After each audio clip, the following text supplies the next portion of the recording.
Hey everyone, you are listening to the Divergent Conversations podcast. We are two neurodivergent mental health professionals in a neurotypical world. I'm Patrick Casale. And I'm Dr. Neff. And during these episodes, we do talk about sensitive subjects, mental health, and there are some conversations that can certainly feel a bit overwhelming. So we do just want to use that disclosure and disclaimer before jumping in. And thanks for listening.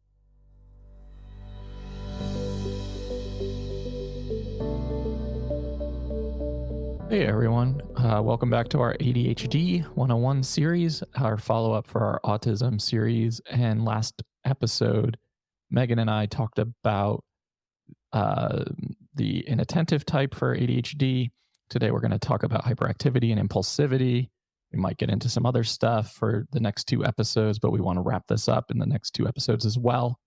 And as always, just send us messages to our Instagram or Gmail if you have questions or topics you want us to cover. So I know it's been a couple weeks since we recorded because I've been traveling, and Megan, I don't know if you want to set the clinical stage for what we're about to talk about. I don't know that there's a lot of stage setting. We are going through the DSM criteria for ADHD, which is similar to the ICD criteria. And we have our big DSM disclaimer. This doesn't mean we love the way they word ADHD. We definitely don't. But last time we talked through, goodness, is this like this? I don't know if this feels like a parallel process. I can't really remember what we talked through. And I'm like, did we talk through the three subtypes? I think we probably did. And so we went through inattentive traits. And if a person might be diagnosed with inattentive type if they have 5 or 6 of those 9. And then now we're looking today at hyperactivity and impulsivity traits. And then if a person could either be diagnosed with ADHD hyperactive type, that's more rare. That's common with like preschoolers. That's more commonly diagnosed in young children. Or more commonly the combined type. I think both you and I are ADHD combined type, which is where you'd have at least 5, if you're an adult, at least 5 of the inattentive and 5 of the hyperactive impulsive combined. So that's the stage. And then I've got the criteria pulled up for us to get to talk about our fun experiences with these. Let's do it. Okay. I just want to, okay, well, no, maybe it'll come up naturally. Okay. So first off, hyperactivity often fidgets with or taps hands or feet or squirms in seat. That's the example. And this is one of the critiques of the ADHD criteria for the DSM is it's written for children. And I think there's folks working on how do we kind of recontextualize these to be able to capture adults better. But just you'll definitely see the kind of childification of this when we go through how the DSM words this. But yes, fidgets, taps, hands, squirms, seat. What's your experience there? Well, I have something in my hand right now because I'm fidgeting, I'm tapping, squirming. Yeah, I mean, all of those things, right? Like, I feel like that's every second of every day for me. So it feels pretty par for the course. You? As I'm like swaying in my chair. It's so interesting. I wouldn't have thought this. Although when I look back, I'm like, oh yeah, I was always like tapping my foot, or like I was definitely always moving my body when I would be in class. I did a lot of repressing of that because like I was aware of how people would interpret that around me.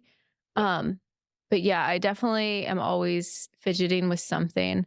I think this is one of those where this overlaps with stimming. And so this can be confusing for either if you're trying to tease out autism or ADHD, or if someone has both. It's like, well, is it stimming or is it fidgeting? Right. And they do serve slightly different purposes. But yeah, I'm definitely someone who needs to have something in my hands. If my body, unless I'm under like a lot of weight and I'm like have pressure on me, then my body needs to be moving in some way. I'm glad you brought up the fact that there's that overlap and how they look so similar. And we talked about during our autism series what purpose stimming serves. You talk a little bit of, let's talk about what fidgeting serves. Like, there is a purpose for this stuff. And I'm thinking about what you were saying too, like how often I had to suppress, whether it was in like school or in social settings. And a lot of the times it's like bouncing my knees up and down, and I could feel myself like placing my hand on my knees so that I wasn't like rocking my desk up and down or like rocking a table up and down. Cause I can't even count how many times someone was like, can you stop? Like, are you just really anxious? Are you really nervous? And to me, it was like, it was not even conscious. It was just happening. And And that, it looks unprofessional. And yeah, I think that was one of the reasons I was always also trying to like kind of keep it under wraps is I knew that it looked unprofessional yeah, to do this. Yeah, yeah. And yeah, so I think a lot of us do find those kind of quieter coping. I mean, this would be a form of ADHD masking, right? When we suppress that urge to release that energy and move our bodies. absolutely. And that's the thing, is that energy releasing that I think is really important to highlight here. And trying to, and yeah, the ADHD masking of suppression, trying to do so in ways that are less visible to the everyday human and the naked eye, because I'm sure all of us who can identify this way have experienced situations where someone, a teacher, a parent, a friend, a colleague, has been like, what what's happening right now? Like, what are you doing? Mhm. You're being very Yeah, distracted. yeah, yeah. One thing I've noticed, okay, do I confess this? We can always take it out. So, I actually do not as a therapist and as a consultant, I don't often get bored because I think the stimulus I heard someone with ADHD talking about this, which I found so interesting. They became a therapist because it was enough stimulus to keep them engaged because it's such deep, like intense conversations we're having. Um, so I will say it's rare for me, but it does happen occasionally where I've been in a consult and I'm like finding myself struggling to stick with it and I'm experiencing a lot of boredom and or some boredom. And I notice myself move more. And if I go back to like when I was in school too, I noticed that when my boredom, like when I'm experiencing less like understimulation of my mind, it's like my body needs more stimulation. Yeah. And then if my mind is really engaged, I don't feel as much need in my body to move. That's just something I've noticed in myself. I have no idea. I've not like looked into if that's a thing, but I've noticed that pattern for me. Yeah, I mean, feels I think that feels okay to name. And I think I do the same thing, and that has been in coaching consults, therapy sessions, personal relationships. If I am bored, I'm probably moving more, and to kind of like ramp it up to allow myself to get some of that energy out and to Hmm. fidget a bit, because it really is helpful to help me pay attention, or at least get the energy going again. Otherwise, I'm just like trying so hard to focus, and I'm just dissociating at times if that's the case. Yeah. Yeah. And I think that really speaks to like at this core, this experience of restlessness that a lot of us experience that I think can be very existential as well. Totally. And that I think if we're like in a conversation that we feel restless in and understimulated, then like, yeah, we're going to need more outlets to like move that restlessness through. Yep. Absolutely. 100%. Yeah. Um, so let's see. So the I could imagine this question coming up. So the difference between stimming and fidgeting, stimming is often so it's repetitive sensory input, and part of what that does is because we're controlling it and it's repetitive, it helps block out the sensory information around us. And it also releases some neurotransmitters that supports us. So that's the function of stimming is it's this like sensory regulation. When I think about fidgeting and squirming, I think more about what we've been talking about like releasing that restless kind of Yeah. angst.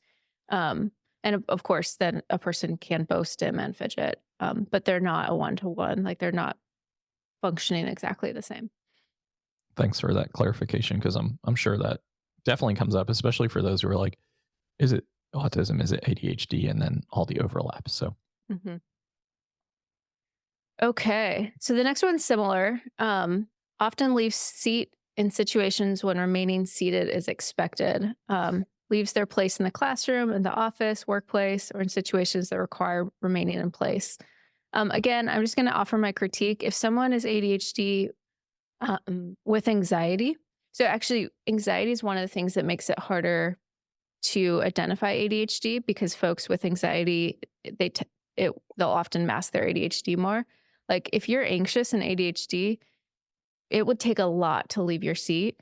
Or if you have a marginalized identity where leaving the seat is like you're gonna have harsher repercussions around that. So this is another one of those criteria. I'm like, I really wish they would reword it. So one thing I'll back when I was doing assessments, I'd follow it up with like, did you take extra water breaks when you didn't need water breaks? Did you like find like legitimate, quote unquote, legitimate excuses to get up and leave your seat? Because there's a lot of people who be like, well, no, I wouldn't just bring that attention to myself and leave my seat. Um, but yeah, it sounded like you had a big nod when I read this off. Was this you in childhood? It's me now. Yeah. I mean, it was me then, it's me now. Um, but I was up all the time in class, and whether it was for water breaks, whether I just had to get up and like literally move around the classroom and then get told to sit back down. Or I was like, oh, can I use the bathroom? Maybe 5, 6 times in an hour. So yeah, all of those things. And um, still to this day, Mhm. all of those things. So I was not this way in childhood. I remember hating school. I remember like feeling again like physically sick being there, sitting there. But I was a very shy child. I was very like rule oriented. So it never would have occurred to me to just get up out of my chair. Um, Definitely in graduate school when I got more comfortable and like and there were more people doing this, people, especially on like long symposium days, like stand up and be in the back or yeah, do extra bathroom breaks. So I have more memories of the discomfort of sitting for long periods. But I was not someone who was that like hyperactive child that someone would have been like, look at little Megan Anna. She's so hyperactive. Like that wasn't me. Yeah. At home, I was like it was a different story. But in school and in settings, I was uncomfortable and sitting. Yeah. I can definitely remember moments being very uncomfortable and feeling like I have to suppress this urge to get up. I think it's always been easier for me in both classroom settings, work settings, etc. When you're not like all facing each other in like Mhm. those blocks of desks, but if you can sit in the back, I would always sit in the back. I would always sit on the aisle so that it's a lot easier to get up and maybe have less attention on me if that was the case. But that was very strategic and still remains that way to this day. And I think that it's just a matter of like me acknowledging if I keep getting up, I'm going to interrupt people. So if I stay in the back, I can do so. I can take care of my needs, and maybe not as many people have their eyes on me. Mhm. I think that's a great example of being like neurodivergent affirming and also like being mindful of how your actions intersect with other people's. Like if, you're being thinking of the speaker of like, if you're in the front row and you're getting up constantly, like how will they read that? How is that going to impact them? Um, I really love that example of yeah, yeah. And I guess I haven't thought about I do something similar in that I just don't put myself in situations very often where I have to sit for a long time. Like if I'm gonna go to a conference, I typically do it virtually and then I'm listening in and I'm walking around while I'm listening. Yep. So it's been a long time since I don't go to movie theaters. I just don't do things that require me other than work. And again, when I'm working though, my mind's very engaged. Right. I will sit for a long time And I and want to work. kind of piggyback off what you're saying about if you were at a conference, right, and you're walking around and you're listening, especially virtually or however, if you're doing that in person, the speaker could get rattled a bit, right? Like by Mhm, saying, like, maybe this person's just not interested in what I'm saying or whatever their perception is. But for you, that's actually helping you pay attention to what the speaker's saying. So it mhm, is that like that intersection of when these neurotypes can clash a bit in terms of how people pay attention, how we receive information, how we process information. So during my keynote last week in Alaska, I just told people, like, if you need to get up and walk around or move around while I'm talking, please do that. I will not feel like you're not paying attention. I won't feel like you're not like accessing this information, because I know I would need to do that too. But Mhm. I know for a lot of speakers who are neurotypical, or maybe they're struggling with the distraction element, that could be perceived in a way that does come across as rude, disrespectful, unprofessional, all the labels that come along with that. Absolutely. Yeah. And that's where I think, like, I really love the framework of intent versus impact. Yeah. That our intent and the impact we have can have a disconnect. And then, especially in cross neurotype interactions, there's a lot of intent impact clashes where, like, for example, yeah, if I'm in a meeting, my intention is this is actually going to help me listen if I'm folding laundry or I'm doing something.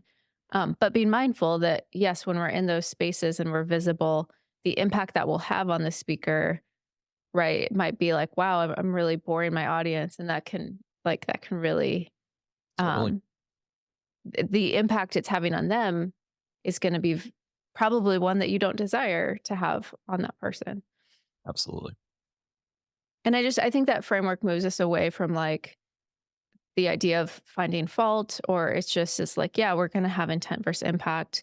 Ideally, we're in relationships where we can talk about it and clear it up, and work through it. In situations like that, it's not like you're going to go up to the speaker. And so I think finding ways to support ourselves while also being mindful of the impact we have. Um, yeah. Yep. Okay, so the next one is kind of similar. Often runs about or climbs in situations where it is inappropriate. Okay, this is obviously written for children. But they do make a nice note. They say in adolescents or adults may be limited to feeling restless. And this is one of the reasons. So ADHD inattentive type is more often diagnosed in adults. And one of the ideas out there is partly it's because that restlessness gets internalized. And sometimes that the way it gets internalized can feel like or show up similar to anxiety. Um, so, anyways, as it's written, runs about or climbs in situations where it's inappropriate. Was that you as a child? I'm trying to think back. I mean, I don't remember myself climbing in situations. I know a lot of folks that did, but I definitely think maybe more like running about. Yeah, that probably makes more sense. And then turning into adolescence of the restlessness component for sure. What about you? I think you mentioned like that was not something that you experienced, right? No, I mean similar to what like how I wouldn't have gotten up from my seat, Yeah. I wouldn't have like yeah, I did. We grew up in kind of rural mountain area in Oregon, and I definitely like explored the woods a lot. I had at home, I think I had a lot of physical energy. Um, but I definitely would not have done this in situations where I would have been kind of reprimanded for this. I do relate to the experience of restlessness. Yeah. Also the other, like, I think one of the reasons it was harder for me to see myself as ADHD is because I've had chronic fatigue for the last 10 years. So it's this weird mix of my body will at times feel restless, but I feel so much physical fatigue pretty chronically that I'm Yeah. like, I don't relate to hyperactivity. It's a really weird mix. Um, because the fatigue is pretty pervasive and I feel it most in my body. So that also kind of throws things off, at least for the last decade when I look at things, that's how long I've had chronic fatigue for. It makes a lot of sense. Yeah. I also think that criteria, right?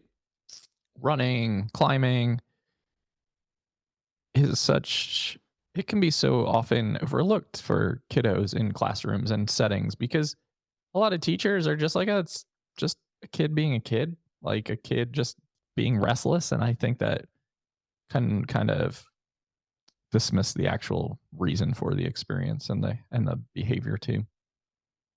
Yeah, I mean, that's part of why ADHD is also tricky to diagnose is because a lot of these are really normal behaviors in children to like Yeah. explore, and some have more physical energy and like So I think that is part of what is tricky. And for parents also, it's like, well, what's normal climbing, right? What's abnormal climbing? Like, how do we, these things can be really tricky and subjective to be like, yes, yeah, yeah.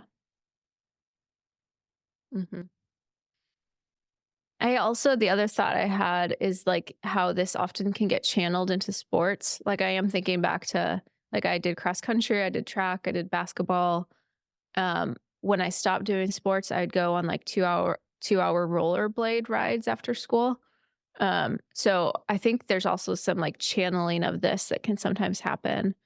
Um, and this is also like something I really consistently hear among ADHDers is that when we get that physical exercise in every day, our like managing the harder ADHD aspects gets a lot easier for a lot of us.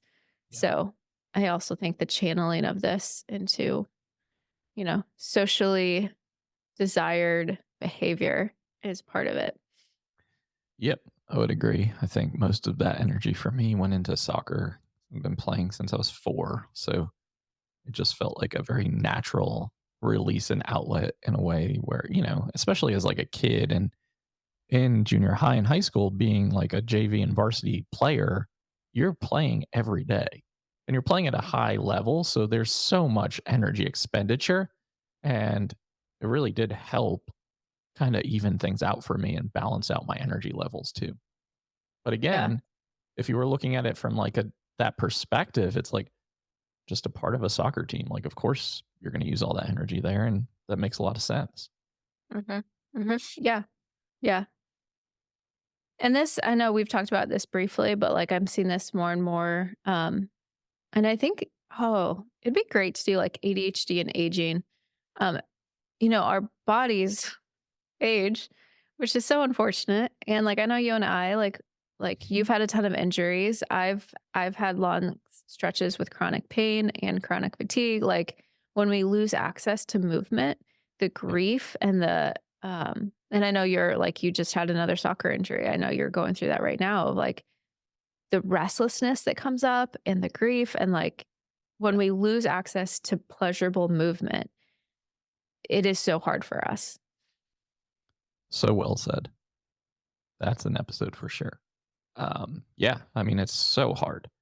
Just thinking about all these injuries that I've been picking up that impact mobility and impact my ability to have that like sensation seeking, intensity seeking release that I so crave. And like it really can make you feel like the walls are closing in, but the grief aspect is huge. Yeah. Yeah. Yeah. It's kind of like the OCD episode. I want to do it and I don't want to do it. That hits close. Yeah. Yep. Okay. Often unable to play or take part in leisure activities quietly. I just like scratch the quietly. I just have a hard time taking part of leisurely activities or playing a game that requires you to wait your turn. Just period. My spouse, like this is something I don't think they realized about me for a few years in, and he was just like, "You don't rest, do you?" Like Yeah. I yeah, I just don't. I mean, I think okay, let me reword that. I think I do rest, but it doesn't look like other people's forms of rest. That's not restful for me. That's actually very stressful. You're talking about like stillness, laying down, quiet, like not a lot planned, not a lot going on. Mhm. Yeah. Mhm. Hard relate. Yeah. Mhm. And I think that's why we've talked about this before, but the whole concept of like Western mindfulness is not really useful for No, me. it's terrible. It's so It's terrible. it's pretty painful. Like, you Yeah. know, sit for 5 minutes, 10, 30, 45. Like, I don't care about the duration. Um, it's just the concept in general. So I think that our overactive systems and this restlessness can cause quite a lot of confusion for people from the outside looking in who are a part of your life who are like, you keep talking about how exhausted you are. Mhm. Yet, dot, dot, dot. look at you like doing A, B, C, D, E, F, G all the time. And I think the restlessness feeling for me, and comparatively to some of the stuff we've talked about with autism, restlessness from the ADHD side has been one of the most challenging experiences of my existence, both existentially and physiologically. Hmm. Can you say more about that? You've sparked my curiosity. Yeah, I think it's just this constant inability to be still, to be restful, to not be thinking about the next thing, to not be daydreaming, to not constantly be comparing present day situation to future tense, to always thinking grass is greener elsewhere, to being really unsettled, to feeling really unsettled in my body, like wanting to crawl out of my skin minute by minute, second by second. I can think of so many instances where like I'd be home after school in maybe elementary and junior high and calling friends and be like, "What are you doing?" And they're like, "It's Tuesday. I'm not doing anything." And I'd be like, "Can I come over? Because I cannot sit in my room any longer. Like I have to get out Mhm. of here." And I think that has felt that way my entire life. I love how you capture that experience. And I was like nodding along enthusiastically. So this was one of the things, there's a lot of things I was exploring in depth therapy. So I was working with a psychoanalyst for like a couple years leading up to autism and ADHD discovery. And one of the things that I now see is like, oh, this was an ADHD thing I didn't understand. One of the things I was exploring is why can't I be present? Why can't I be present to my life? And because it kept being like, I just, I'm here with my kids, but I'm not present, or I'm here with my spouse, but I'm not present. And like, I want to be present. And I'm always looking for the next thing. I'm always planning ahead to like Yep. the new shiny thing. Um, and we were exploring all kinds of potential childhood reasons for this. And then with ADHD discovery, it's like, oh, okay, yeah, like neurologically, it is a struggle for me to be present. And this is something that again, like I have grief around how hard it is to be present. For me, when I say that, I think I'm pairing presence and contentment. There's something about contentment that is also hard for me, which I think is very tied to this. It's so hard to be present to what is. And it's something I'm still working on. Like I'm not adopting a defeatist, like this is impossible for me, but it is that has caused a lot of pain. Like when I think about being older or like dying whenever I die, I have this fear of looking back at my life and being like, I was never in it. I was always thinking 2 steps ahead, and I never got to fully be in my experience. And that's really sad to me. Yeah. I feel the exact same way. I feel a tremendous amount of grief around that, even like present day, even as you name that. I feel grief for you. I feel grief for me.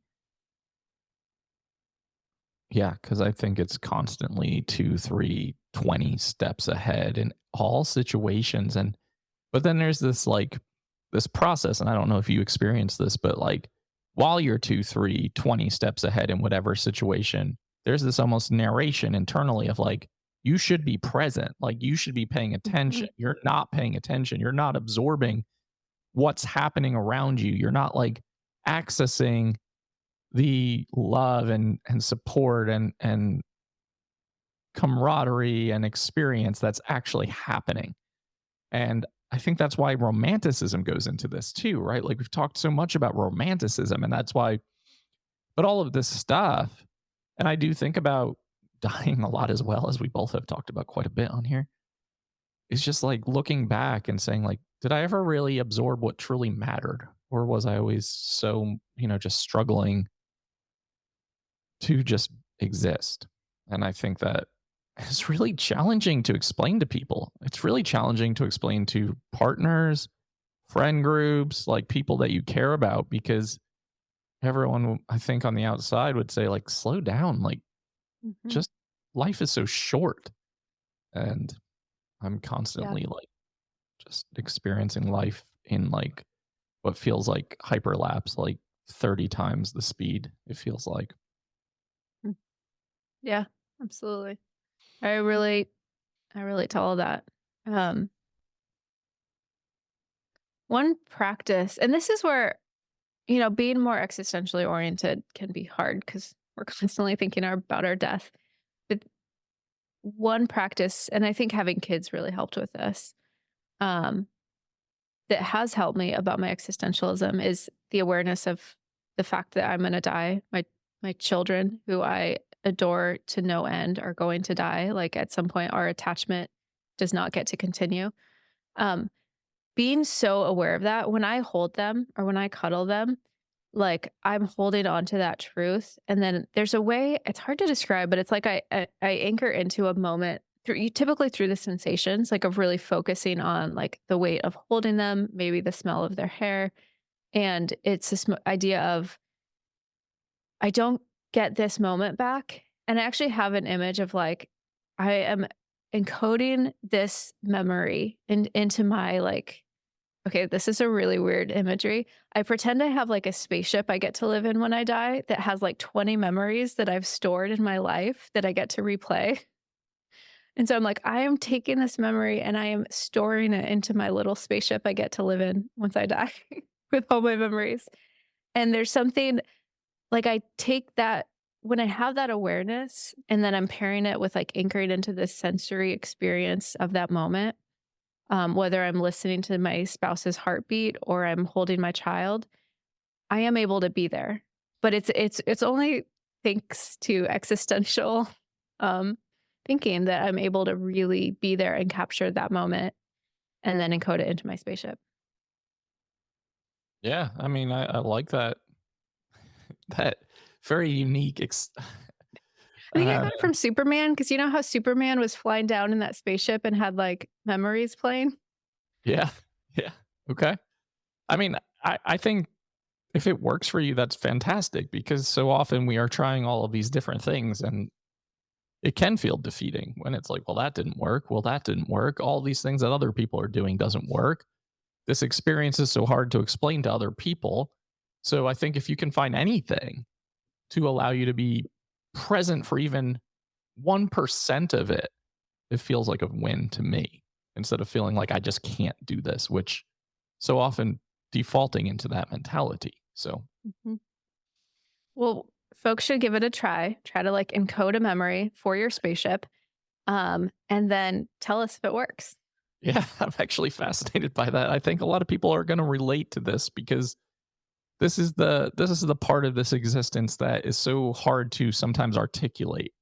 Um, because I think it can be looked at in so many different ways, like the restlessness and this struggle to be present and this moment by moment, like thinking about the next thing can come across to people as like selfish or self-absorbed or like, you just don't care about what else is going on. And it's like, no, I care very deeply. I wish I could really be a part of it.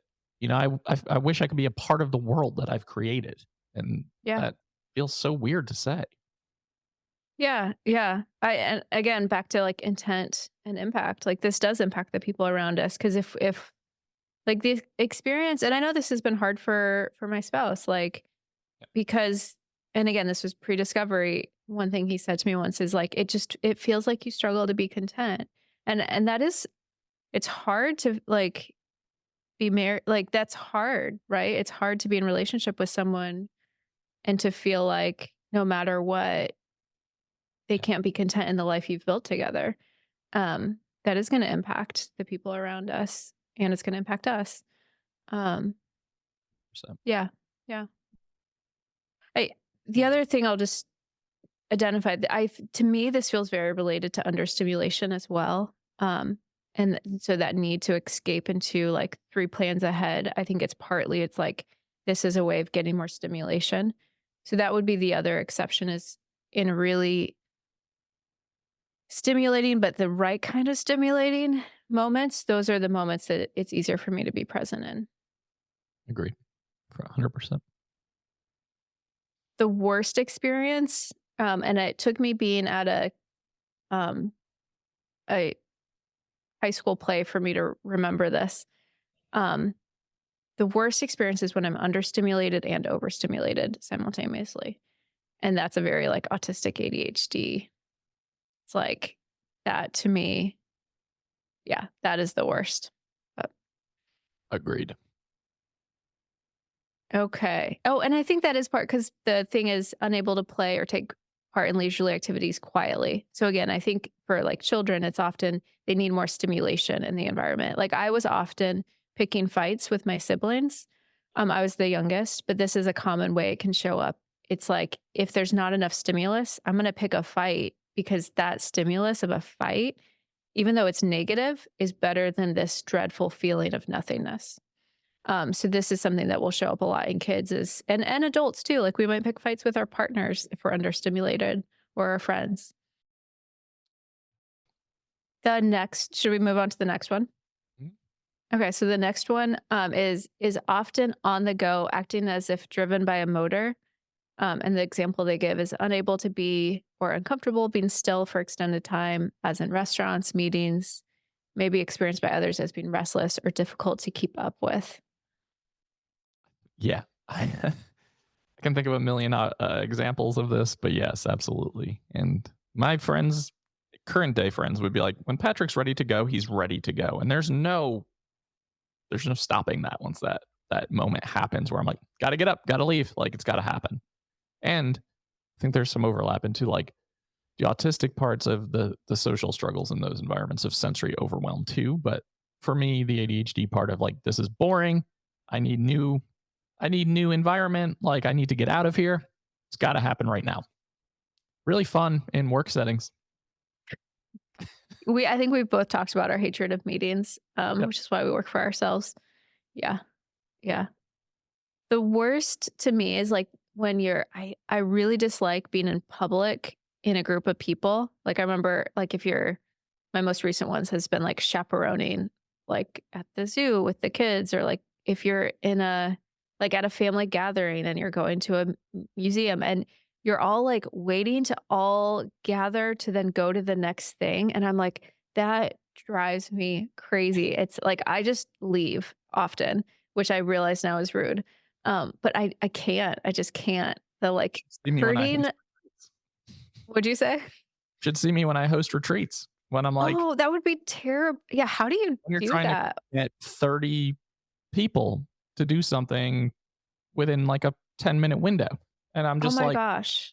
That sounds okay. terrible. I would I just be like, "I'll be here. Come find me." started to do that where I'm like, drop a pin into the WhatsApp, like can't do this anymore. Have to get out of this. So yeah, it's quite challenging. Yeah. That to me is also like, yeah, such an uncomfortable feeling waiting on and it's just so inefficient. Yeah, just like tell everyone where to meet and just I mean, I get that that doesn't always work, but Right. yeah.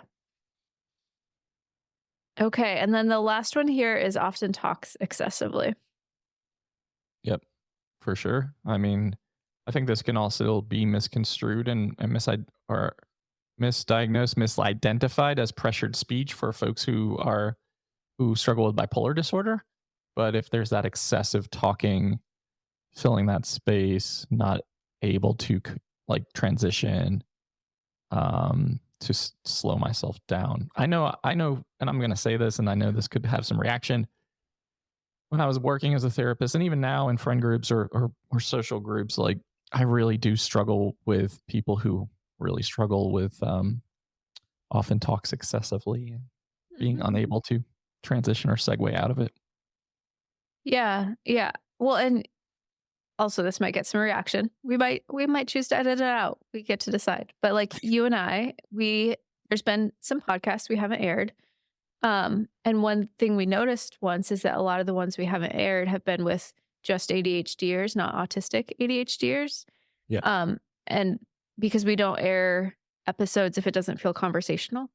Yeah. Um, and I remember a moment where you and I kind of looked at each other and we were like, aren't we supposed to be the ones that can't pick up social cues? Um, Yep. Yep. I remember and the so day that and time. would you say? I said I remember the day and time when that happened. And so I think this is an interesting like ADHDers also struggle socially. And this is one of them is in that talking excessively, and then when there's not kind of that, like, you and I both have pretty massive monitors because of our masking. So I think we kind of will put the brakes on and then, like, do the dance back, right, to get the other person talking. Yeah. When an ADHDer doesn't have that monitor, um, it can make it feel like you're in monologues Yep. or we're, like, receiving a monologue, and that can be for an autistic person, that to me is very overstimulating, and Yep. so it's because I absorb things so intensely, so when someone's talking at me, and I do have some folks in my world where that's what it feels more like that than a conversation, like, Yep. my body will start to feel sick. That's when I think our autistic parts don't help our facial expressions in those situations because I'm just like, "Hmm, how do I get out of this?" Yeah, but yeah, 100%. And this I think this gets to a tricky, question that I've also had is one of the interventions for children is to develop, like, a self-monitor. That's one of the things that helps them, and it does help them to, like, get better responses from their peers because then they're not, um, kind of talking over people in this excessive way. They're learning to, like, do some of that back and forth. But technically that is teaching ADHD masking. But I also I wanna tease it apart, like, what's ADHD masking and then what's having a monitor to be like, "Okay, I am taking up 80% of the conversation pie here, Right. and I wanna think about time equity." Like, what's the difference between masking and then kind of being thoughtful in how we share time equity? It's a great point for discussion for sure. 'Cause I agree. I think that we've talked about this with, like, masking, obviously understanding the reason, the rationale, the benefit, and also having to think about, are there any sort of internal accommodations that I need to make to be able to participate in areas of my life that I need to participate in? And I think that becomes really challenging to tease apart. Yeah, yeah.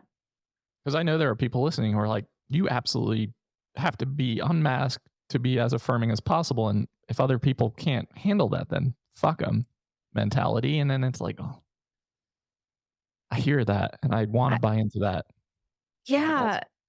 No, I've seen an uptick of that mentality in the last year.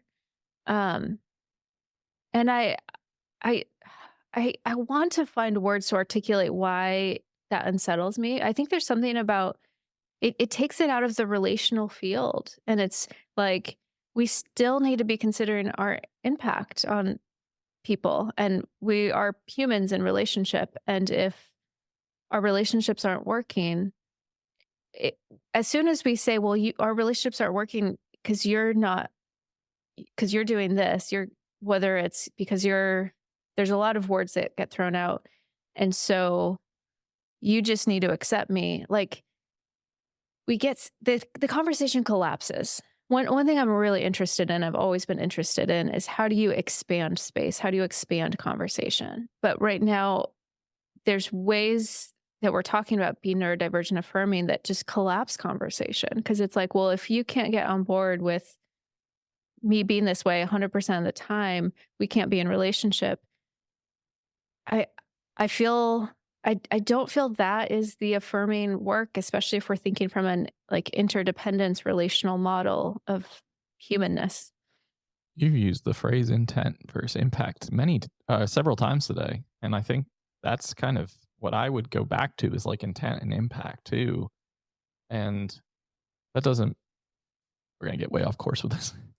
Um, we need to do an episode on like neurodivergent affirming language and identity work and things that get messy and things that are nuanced and all those things because there's so many gray areas here. I don't want to go into like the black and white thinking patterns that we can fall into.